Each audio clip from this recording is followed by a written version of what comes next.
పిల్లల్ని తీసుకొని నేల బచ్చాలి అప్పు ఎక్కడ తెలియాలి నాకు ఎక్కడ ఏం తెలియదు తీసుకపోయి పైసలు వేసిండు ఏం తెలియదు ఏం తెలియదు నేను మాట్లాడుకుంటా కెమెరాలు రాకపోతుంది నేను అడిగింది ప్లేస్ నీకోసమా? చట్టాలు వాళ్ళకు చుట్టాలైపోయారు సార్. ఒకటే చట్టాలు చుట్టాలైపోయారు. ఏం చేస్తారు? ఎఫ్ఐఆర్ చేస్తారు, కోర్టుకు సబ్మిట్ చేస్తారు, రిమాండ్ చేస్తారు, మళ్ళీ బెయిల్ తీసుకుంటాం, బయటికి వస్తాం అంతే అనే కారణంలో వాళ్ళు తిరుగుతున్నారు. ప్రభుత్వం స్పందించి వాళ్లకు చట్టపరమైన న్యాయం, చట్టపరమైన శిక్షలు వేసి వాళ్ళకు నానా కేసేసి వాళ్ళు చేసిన అరాచకానికి వాళ్ళ వాళ్ళ విలువైన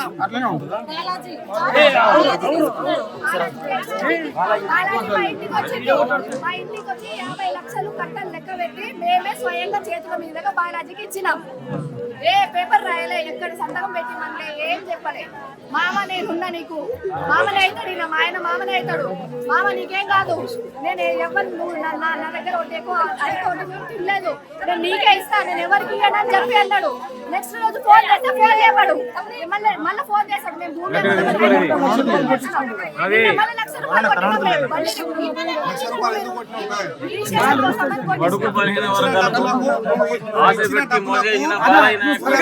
మాకు భూమి ఉంది, ఆ భూమికి మేము రిజిస్ట్రేషన్ చేస్తామని చెప్పి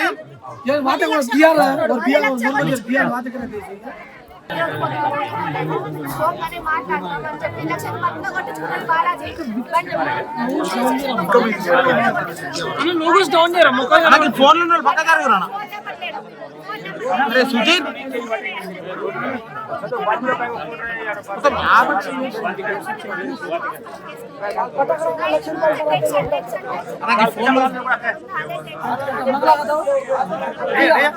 ప్రధానంగా